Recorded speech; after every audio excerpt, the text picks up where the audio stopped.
오늘 말씀을 보면 7절과 9절에서 너희 머리를 들지어다, 너희 머리를 들지어다 이렇게 두 번이나 말씀을 하고 있는데요. 여러분들은 요즘 어떻게 지내고 있습니까? 지난주와 이번 주가 벚꽃이 참 만발할 때죠. 머리를 들어서 마스크를 쓰고 벚꽃 구경 한번 다녀오셨는지요? 거기서 하나님께서 창조하신 이 아름다운 이 세계에 대해 감사하고 감격하고 찬양하셨는지요? 여러분은 머리를 들고 지낼 때가 많습니까? 아니면 고개를 숙이고 땅만 바라보며 지낼 때가 많습니까? 요즘 머리를 들 일이 많나요? 아니면 고개를 숙여 땅을 볼 일이 많나요? 정말 저도 목사님 이 머리를 들고 지내고 싶은데 그럴 일이 안 생깁니다. 참 힘듭니다. 네, 좀 그런 분들이 많을 텐데요. 정말 요즘 이 계속되는 이 코로나 때문에 너무나 걱정 근심도 많고 또한 낭망하고 좌절하는 분들이 참 많을 것 같습니다. 참 그것이 지금 우리의 현실인데요.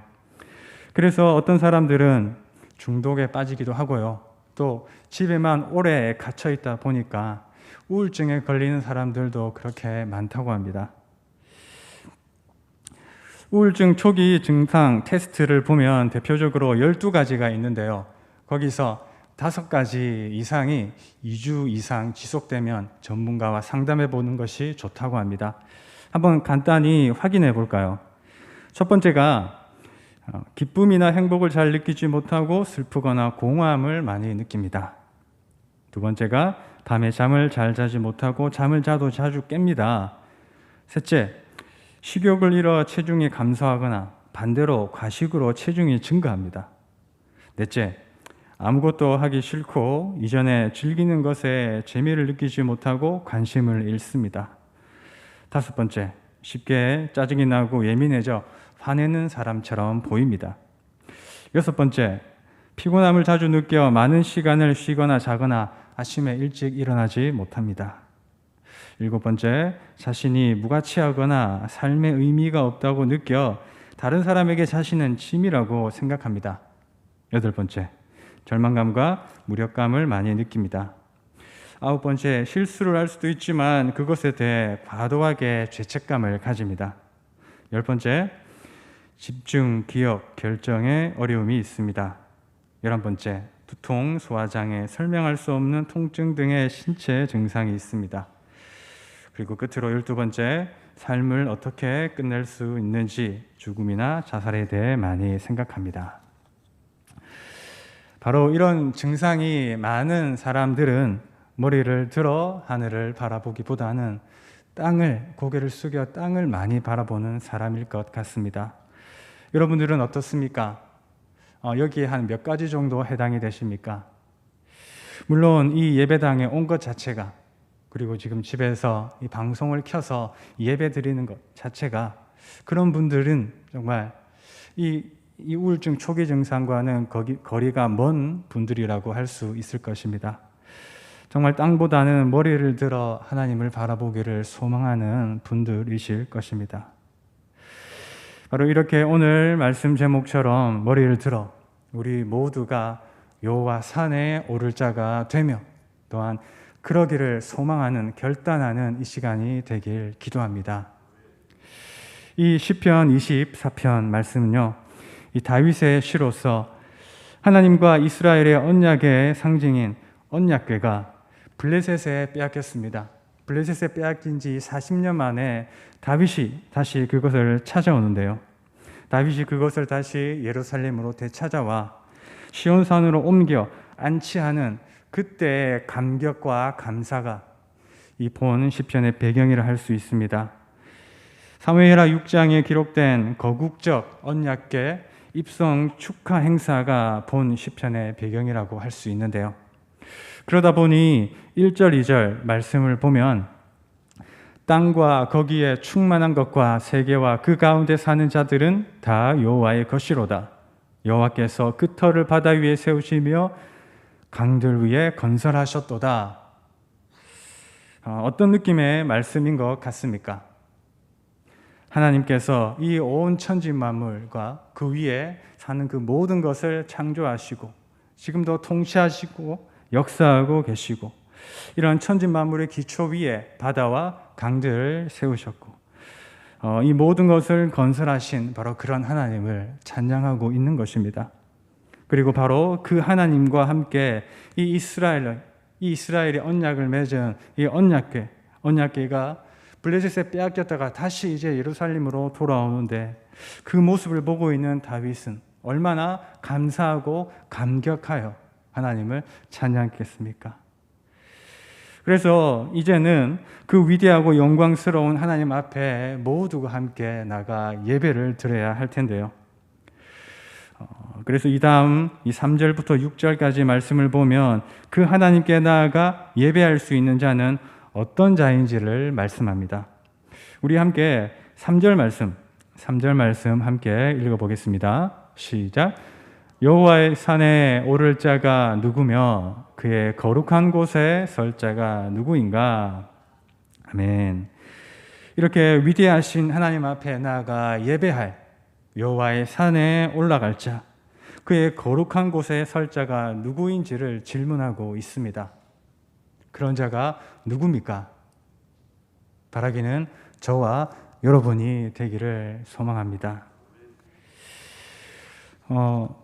그렇다면 오늘 이 시편 24편의 말씀에서는 이 여호와의 산에 올라가 그 거룩한 곳에 서서 하나님을 예배할 자를 어떤 자라고 말씀을 하고 있습니까?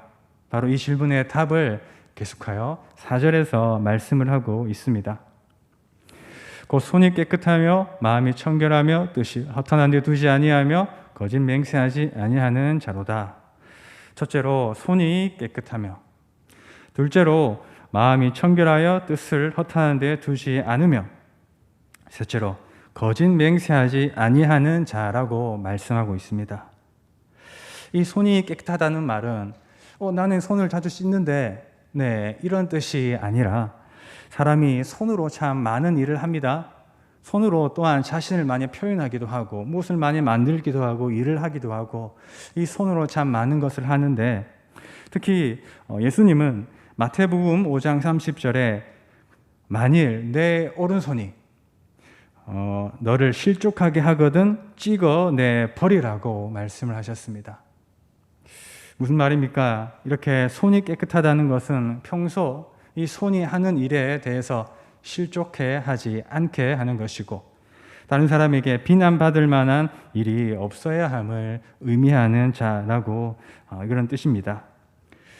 둘째로 이 마음이 청결하며 뜻을 허탄한 데 두지 않는다는 것은 자기의 뜻을 이 세상에 허무하고 무가치하고 이 세상의 것에 두지 않고 마음을 청결하게 하여 순수한 마음을 가진 자라는 것을 의미합니다.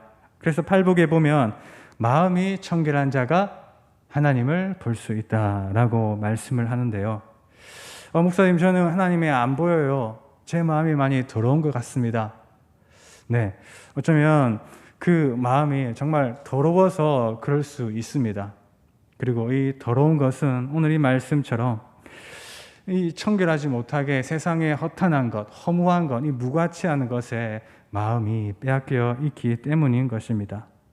마음이 청결한 자는 바로 그런 곳에 마음을 두지 않고 여호와 하나님을 바라보면서 그의 거룩한 곳에 오를 자입니다.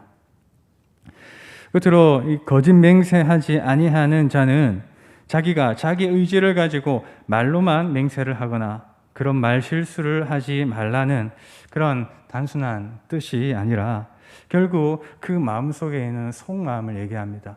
그 속에 있는 그 속마음은 하나님을 경외하지 않고 두려워하지 않는 바로 그런 마음을 경계하는 것이죠. 그리고 뭐든지 좀 가볍게 여기고 쉽게 생각하는 사람들이 있습니다.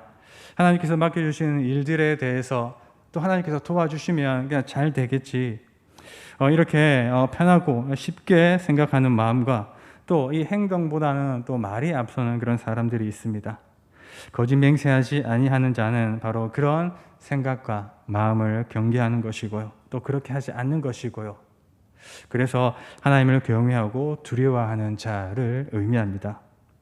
그래서 바로 그러한 자가 어떻다고 말씀합니까? 5절 말씀을 보면 그는 여호와께 복을 받고 구원의 하나님께 의를 얻으리니, 바로 그런 자가 여호와 하나님께 복을 받고 하나님께 의롭다고 인정을 받는다고, 그런 축복을 받는다고 말씀을 하고 있습니다. 여러분은 이렇게 여호와께 복을 받고 하나님께 의롭다고 인정을 받습니까? 그런데 저는 뭔가 좀 이상한 것 같습니다. 이 말씀을 가만히 묵상하면 서두에 얘기했던 것처럼 정말 누가 고개를 숙이고 싶어서 숙이며 땅만 보며 살겠습니까? 머리를 들어서 정말 하나님을 바라보고 싶고 또한 그런 일들이 많이 생겼으면 좋겠는데 우리 현실은 그게 아니라는 거죠. 누가 몰라서 그럽니까? 이렇게 얘기하는 사람이 분명히 있을 것입니다. 그런 한편으로 제 마음이 그렇고요. 또한 솔직한 제 어떤 삶 가운데는 머리를 들기보다는 고개를 숙일 때가 좀 더 많은 게 저의 또 모습인 것 같습니다. 하지만 그럼에도 제 속마음에는 하나님께 간절히 바라는 것은, 하나님, 그럼에도 오늘 이 말씀처럼 하나님 여호와의 산에 올라가 정말 하나님을 찬양하기 원합니다. 하나님의 그 영광을 찬양하며 그 하나님과 함께 동행하는 삶을 살기 원합니다. 그런 마음이 정말 간절합니다.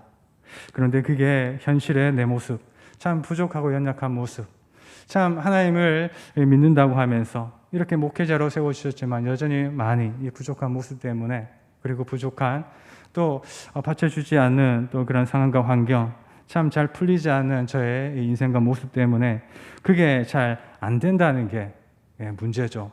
바로 우리의 생각과 이 말씀대로 우리가 그렇게 잘 살아지지 않는다는 게, 그리고 우리 삶이 그렇지 못하다는 게 모순이자 또 그런 우리의 참 힘든 문제인 것 같습니다.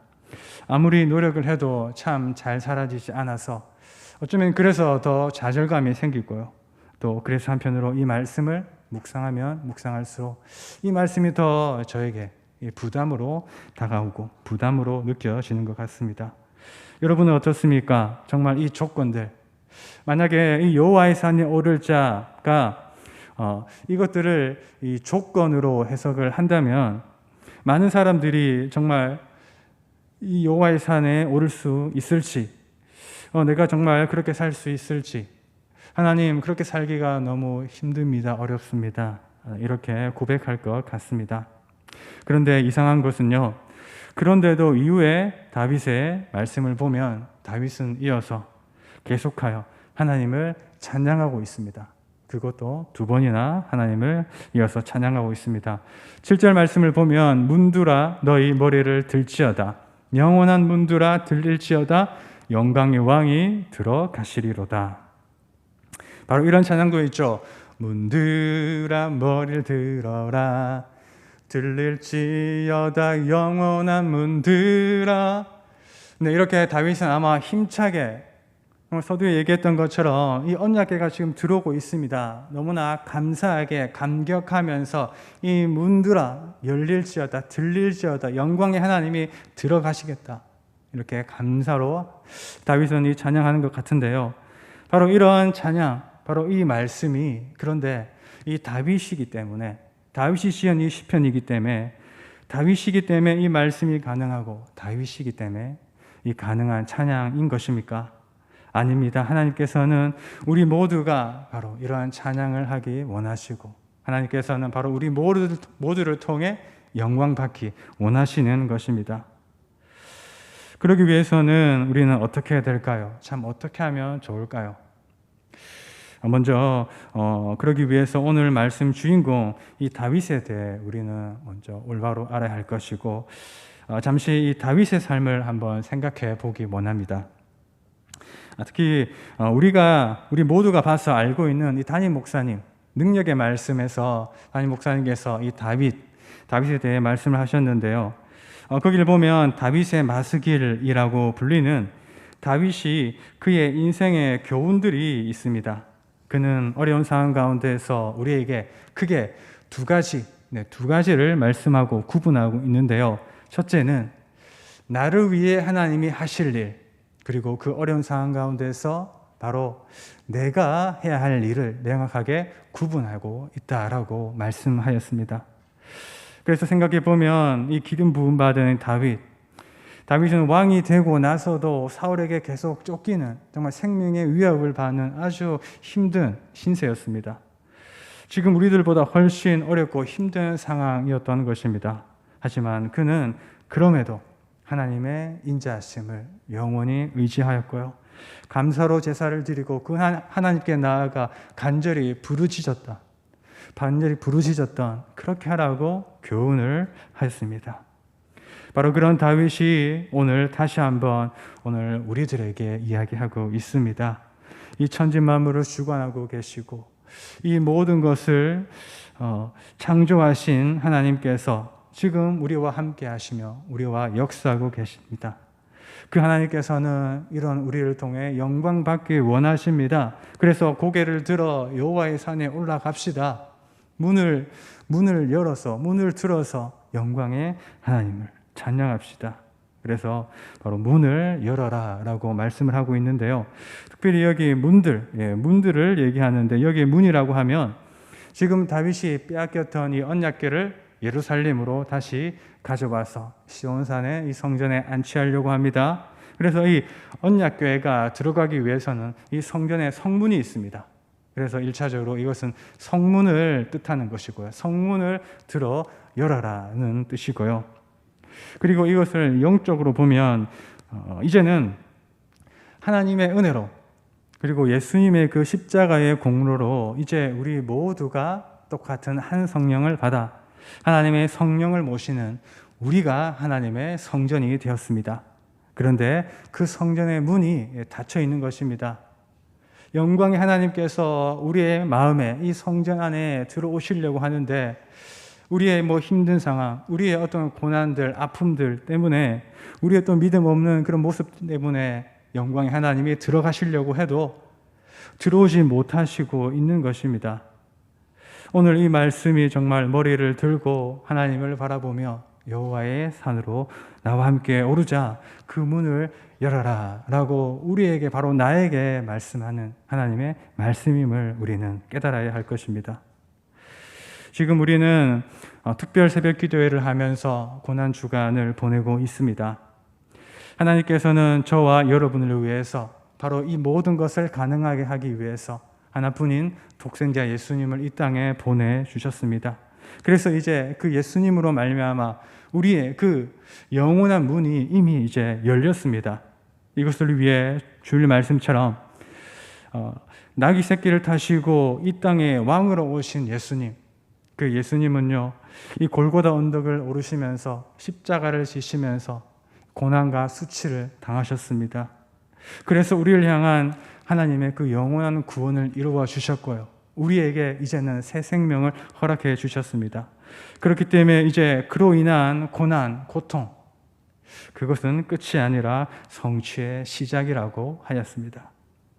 지금 다윗이 왕으로 있기에, 그가 뭔가 특별하기 때문에, 그가 어떤 특별한 능력을 가지고 있기 때문에 머리를 들어 하나님의 영광을 바라보며 하나님을 찬양하고 여호와 하나님께 복을 받는 그런 것이 아니라, 어쩌면 그는 사울에게 쫓겨 도망다니면서 하나님을 바라보지 못할 만큼 너무나 힘들고 고통스러운 상황 가운데서도 바로 그런 믿음을 통해서 하나님이 나를 위해 하실 일들을 바라보며, 또한 그 하나님께 내가 해야 할 일을 바라보며, 그럼에도 하나님께 나아가 하나님을 신뢰하고 그 인자하심을 의지하고 감사로 제사를 드리고 하나님께 나아가 간절히 부르짖었던 다윗이었던 것입니다. 사랑하는 여러분, 지금 우리는 무엇 때문에, 어떤 이유 때문에 여호와 산에 올라가지 못하고 있습니까? 그 앞에서, 그 밑에서 올라가기를 머뭇거리고 주저하고 있습니까? 어떤 힘든 고난과 어떤 문제가 있습니까? 과거에 어떤 아픔과 상처가 있길래 이 여호와의 산이 아닌 다른 산, 세상의 산들이죠, 보이는, 우리가 바로 취할 수 있는 그 거룩한 곳, 거룩한 산이 아닌 이 세상의 죄악으로 물든 더러워지는 산으로 오르려고 하고 있습니까? 분명한 것은 이 천지 만물을 주관하신 하나님께서 다 알고 계시고 다 주관하고 계시고 다 통치하고 계시다는 겁니다. 그리고 그 하나님께서는 이 여호와의 산에 오르는 우리와 함께하기 원하시고 오늘도 우리를 그 힘든 마음을 위로하시고 또한 우리에게 맡겨주신 그 일들, 그 사명들을 감당하기 위해서 힘과 능력을 주시기 원하시는 것입니다. 그리고 바로 그런 하나님께서는 이 예수님을 통해서 예수님도 역시 힘들지만 그 골고다 건덕을 오르며 십자가의 그 모든 수치와 고난을 당하면서 이제는 부활승천하셔서 하늘 보좌 우편에 서서 이런 우리를 위해 친히 간구하고 있는 것입니다. 이런 우리를 향한 하나님의 마음, 이런 우리를 향한 그 예수 그리스도의 마음을 우리가 알아야 하는 것입니다. 우리를 향한 이런 하나님의 은혜와 사랑과 이 마음, 그 사랑으로 주어진 생명이 더 큽니까? 아니면 지금 우리가 당한 이 고난의 크기가 더 큽니까? 저는 전에 제가 있던 이 교회에서는요, 이 교회 안에 이 성도님들이 많이 이야기하는 어록들이 좀 많이 있었습니다. 대표적으로 보면 그 인생의 목적은 행복이 아니라 거룩입니다. 결혼의 목적은 행복이 아니라 영혼 구원입니다. 그리고 가장 완전한 것은 자기의 불완전함을 아는 것입니다. 네, 이런 어록들이 있었고, 그리고 좀 뼈 때리는 어록이 있었는데 제가 들은 말이기도 하고요. 그게 뭐냐면 지금 내 모습은 제 삶의 서론 본론 결론입니다. 네, 이러한 어록들이 있는데 그 가운데 가장 유명한 어떻게 보면 정말 베스트 오브 베스트 어록이 있는데 그 어록이 뭐냐면 바로 고난이 축복이다. 네, 고난이 축복이다는 말입니다. 그런데 이번 주 우리 담임 목사님께서도 그 주일 말씀 가운데 고난이 축복이라고 정말 고난이 성취의 시작이고 고난이 축복의 시작이라는 똑같은 말씀을 해주셨습니다. 고난은 끝이 아니라 성취의 시작, 축복의 시작이다. 우리는 이미 구원받은 축복받은 하나님의 사람이기에 고난의 길을 우리는 걸어가야 하는 것이고 영광받은 하나님의 사람이 걸어가야 할 당연한 길은 바로 고난의 길이다라고 말씀해 주셨는데요. 저는 이 말씀 들으면서 제 머릿속에 바로 떠오르는 말이 바로 이 고난이 축복이다. 네, 이게 그 뜻이구나. 정말 그래서 고난이 축복인 것이구나. 그리고 바로 그때 바로 우리가 지금 고난 주간을 맞이하고 있듯이 이를 위해서 예수님께서 이 땅에 오셨고 예수님께서 그렇게 십자가를 지신 것이구나. 이 모든 것이 참 다 이해가 되고 참 마음이 참 따뜻해지는 그런 시간이었는데요. 저는 방송실에서 이 자막을 하나하나 넘기면서 1부, 2부, 3부 예배를 다 똑같은 말씀을 들으면서 예배를 드리고 있습니다. 그런데 이 예배를 들을 때마다 더 정말 마음이 따뜻해지는 정말 감사가 넘치는 그런 은혜가 함께 하였는데요. 그런 마음으로 오늘 말씀을 준비했습니다. 이처럼 정말 우리는 오늘 하나님께서 여호와의 산에 오를 자가 누구냐, 그 거룩한 곳에 설 자가 누구냐라고 말씀을 하고 있는데 하나님 바로 저와 여러분이 하나님 바로 제가 그 산에 오르겠습니다. 이런 고백을 하기 원합니다. 오늘 말씀을 정리하면서 사랑하는 여러분 정말 여호와의 산에 오르길 원하십니까? 그런데 그 길은 말씀하였듯이 이 고난의 길, 십자가의 길입니다. 힘든 길입니다. 어떤 사건이 하지만 그 길, 정말 이 고난이지만 이 축복된 길을 가기를 주저하고 있습니까? 무엇 때문에, 어떤 힘든 일 때문에 마음이 다쳐서 여전히 여러분 움츠려 있고요, 다쳐 있고요, 걱정 근심 가운데 있습니까? 하지만 우리가 이 시간 그 모든 것들 다 하나님께 구하고 기도하기 원합니다. 예수님께서는 여호와의 산에 오르는 그 고난의 그 길, 그것이 바로 축복이기 때문에 머리를 들어 골고다 언덕을 오르셨고요. 이제 우리를 향한 영원한 문을 열어주셔서 이제 너희도 나와 같이 이 길을 가자라고 말씀해 주셨습니다. 그래서 예수님께서는 말씀하시죠. 아버지 나를 따라오거든 자기를 부인하고 날마다 자기 십자가를 지고 나를 따라오라고 말씀하셨습니다. 그러면서 한 성령, 우리에게 성령을 주시면서 땅끝까지 이르러 내 증인이 되라라고 말씀하셨습니다. 이제는 그 은혜를 받은 우리들, 이제는 그 은혜와 넘치는 사랑을 받은 우리들, 그 사랑과 그 은혜와 그 생명으로 우리에게 허락하신 이 구원의 길, 이 생명의 길을 가기 원합니다. 오늘 이 말씀이 다윗이기 때문에 다윗이 이런 말씀을 하고 이런 찬양을 하고 하나님께 영광을 드리는 것이 아니라 이제는 바로 우리가 그 바톤을 이어받아서 우리가 그것의 주인공이 되어 지금 우리에게 허락하신 우리 일상 가운데 하나님께서 허락하신 그곳이 여호와 산이 되어서 하나님과 이 여호와 하나님과 그 은혜를 의지하며 우리를 향한 주님의 뜻을 온전히 이루어야 할 것입니다. 오늘 이 말씀에 두 번을 얘기하고 있죠. 문들아 열릴지어다, 영원한 문들아 영광의 하나님이 들어가시리로다. 이렇게 두 번을 얘기하고 있는데 어떤 학자는 이것이 먼저는 오신 영광의 왕이 오신 예수님이다 하고요. 그리고 두 번째 영광의 왕을 다시 오실 예수님이라고 얘기하고 있습니다. 오신 예수님으로 말미암아 우리가 이렇게 은혜와 사랑과 이 생명과 이 구원의 길을 이제 우리가 허락받았다면 예수님이 다시 오실 때까지 우리는 이제 이 우리를 향한 주님의 귀한 이 구원의 은혜, 이 사명의 길, 이 생명을 다해 나가는 우리 모든 성도님들 되시길 소망하며 바로 그런 마음으로 이 시간 하나님께 간절히 이 다윗처럼 나아가 부르짖고 하나님께 간절히 나아가는 우리 모두가 되시길 주님의 이름으로 간절히 부탁드립니다. 기도하겠습니다.